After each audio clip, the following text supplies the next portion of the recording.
Hey there. Subscribe to my channel. And also press this bell icon. Hello लोगोफोर गिबियावनो नोंथांमोनखौ आंनि चेनेलाव बरायनाय थाबाय नोंथांमोननि थाखाय आं माखासे रादाब लाना फैदों जुदि नोंथांमोना चेनेलाव गोदानबा चेनेलखौ साबस्क्राइब खालामदो लोगोसे लाइक कमेन्ट शेयार खालामदाबा थुदो बिदिनो दिनै माखासे निउज आपडेटनि सायाव गिबि निउज आपडेट हिसाबै दङ हेमन्त बिश्व शर्माया मैया जनता भवनाव बेलासिनि 4 रिंगायाव आसामनि जौगाथायनि माखासे खोथा बुङो स्कुल कलेज लामा फ्लाइओभार गायसंनायनि माखासे बाथ्रा बुङो फै बिदिब्ला जों बेखौ सुंद'यै मिथिना लानि एसे हाइलाइट बायदि होनोसै आरो न गिबियाव दङ सेकेन्ड फेजनि फोरोंगिरि थिसननायाव 3945 प्राइमारि आरो 5746 हाई स्कुलनि फोरोंगिरिफोरखौ थिसननाय जागोन होनना बुंदों फोरोंगिरि थिसननाय खामानिया डिसेम्बराव कमप्लिट जागोन होनना बुंदों 20टा डायलिसिस फेसिलिटिसनि हस्पिटाल गायसंगोन आरो दासिम 55,000 किडनि डायलिसिस टेस्ट खालामनाय जाबाय होनना बुंदों मोनब्रै गोदान मेडिकेल कलेज बिश्वनाथ सारियाली सराइदेव गवालपारा गुवाहाटीआव गायसंगोन बुंदों लोगोसेनो सानजा भारतनि बयनिख्रुइबो बांसिन गिदिर मेडिकेल कलेजखौ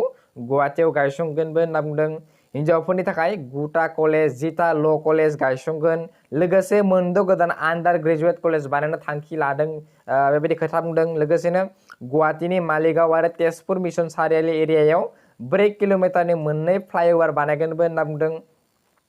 लोगोसे आसामनि माखासे बाहागोआव सेफ्टि करिडर बानायनाय जागोन होनना बुंदों नगावनिफ्राय बटाद्रेबा जरहाटनिफ्राय कमरबान्दा बनसार तिनियालिनिफ्राय हाजो पलासबारिनिफ्राय सानदुबि सेपाजातनिफ्राय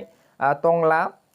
मकालमुवानिफ्राय जग्रा रङियानिफ्राय नाग्रिजुलि दलगावनिफ्राय बरसाला गहपुरनिफ्राय हलिं हामब्रेननिफ्राय हावराघाट आरो मोनसे सापागुरिनिफ्राय भुटानसिम गोदान लामा बानायगोन होनना बुंदों अक्सिजेन टेंक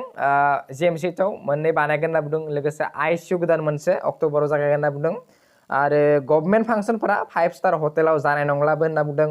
आरो गभर्नमेन्टआ गावनि फैसाखौ गोसो बायदि बाहायनो हासिगोन इन्डास्ट्रिफोरा पाब्लिक एड टेक्स डिस्काउन्ट मोननो हासिगोन बेबायदि खोथा बुंदों माखासे गोरा आयेनफोरखौबो बोखारनाय जासिगोन माने लकडाउननि बेबायदि खोथा बुंदों आरो डिपार्टमेन्टफोरा गावनि एडमिनिस्ट्रेटिभ एन्ड फाइनाल डिसिजनफोरखौ लानो हासिगोन होनना बुंदों थ' बेखिनिनो आं सुंद'यै होबाय नैथियाव दङ आसामनि पुलिसनि एसआइ साकरिनि मुङाव 4 लाख रां नागिरनानै गोबां सुबुंफोरनो जानबुं हरग्रा गुदि दायनिगिरिखौ हमदों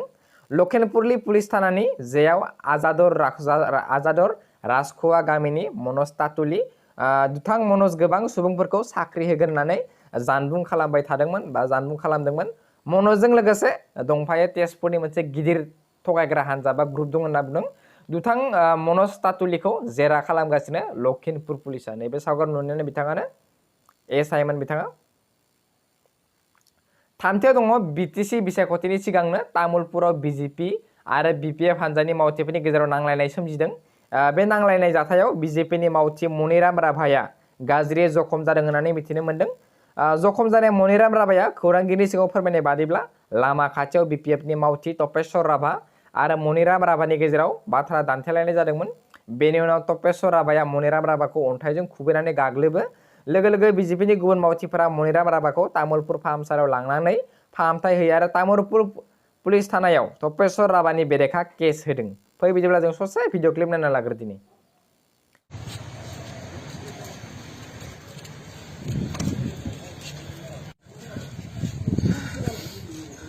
কোনে মারছে BPF মানে মারছে এডি মারছে পাথর দি মারিছে মোক ঘৰৰ পৰা আহি আছিলো মানন্দ বজাৰত তেতিয়া মোক বিজেপি কৰা না বুলি মোক মাৰি দিছে আৰু তাৰমানে এডি মারছে পাথৰে দি মাৰিছে পাথৰে দি মারছে না কি নাম আপনার মনিৰাম ৰাভা মনিরাম রাভা না এটা তো কোথায় গেছে হোৱা নাই बेनि उनाव दङ हम मिनिस्टार अमित शाहखौ फिन खनसेबाव एम्स हस्पिटालाव लांफिननाय जाबाय 30 आगस्टआवसो डिसचार्ज खालामदोंमोन नखर मन्थ्रि अमित शाहखौ लांफिननाय जाबाय एम्स हस्पिटालाव मैया हरनि 11 रिंगासोआव बिथाङा 30 आगस्टआवसो एम्स हस्पिटालनिफ्राय फैफिनदोंमोन बा फैदोंमोन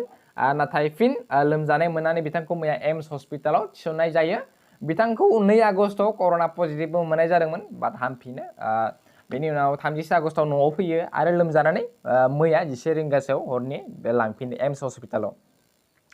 बाथियाव दङ सेन्ट्रेल गभर्नमेन्टआ आसामनि समस्तिखौ गोदानै बा रिसेट खालामगोन बुंदों बेखौ फैगोन पार्लियामेन्टआव बिलखौ पास खालामनो थांखि लादों बिथांमोना सेन्ट्रेल गभर्नमेन्टआ एमेन्डमेन्ट बिल खालामगोन होनना बुंदों। दथियाव दङ क'क्राझार जिल्लानि भारत भुटान सिमना ओनसोलाव थानाय उल्टापानि सरलपारा पिकनिक स्पटआव आसामनि सुबुं अनसाय बिफाननि मन्थ्रि प्रमेला रानी ब्रह्मजों लोगोसे आफां आसामनि हासं रैखाथि बिफाननि गोजौ थाखोनि बिबानगिरिफोरा उल्टापानियाव थानाय कालचारेल रिसार्च सेन्टाराव गुवारै सावरायलायना सरलपारा पिकनिक स्पटआव दावबायनानै थावनिखौ नायगिदिंहैयो आरो थाबैनो टुरिज्म बांला लुफुंगोन होननानै बुङो। स्निथियाव दङ नर्थ फ्रन्टियार साख्रिआवला गौथुमनि गाहाय नेहाथारि नैबे बिथाङा फकिरामनि दालायनि मनिन सैकिया गावनि बिमाखौ गोजौ फाहामथायनि थाखाय गुवाहाटी नोगोरमानि मालिगावआव थानाय एनएफ रेलवे देहा फाहामसालियाव थांनाय 3 सेप्तेम्बराव लांदोंमोन। नाथाय देहा फाहामगिरि डक्टर मनसिं सिंआ माने गाज्रि आखु दिन्थिदोंनो बेनि थाखाय बिथाङा गोख्रों अजद दैखांदों आरो बे जाथायनि सायाव निन्दा खालामनानै क'क्राझार जिल्लानि फकिराग्राम एनएफ रेलवे साख्रिआवला गौथुमनि मावफारियाफोरा दिनै डक्टर सिंनि हेंथायै गोख्रों सोमावसारना दिन्थिफुङो। बिथांमोना आखायाव placard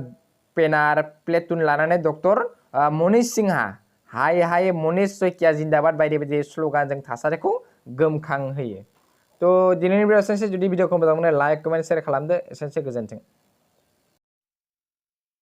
Thank you for watching my video.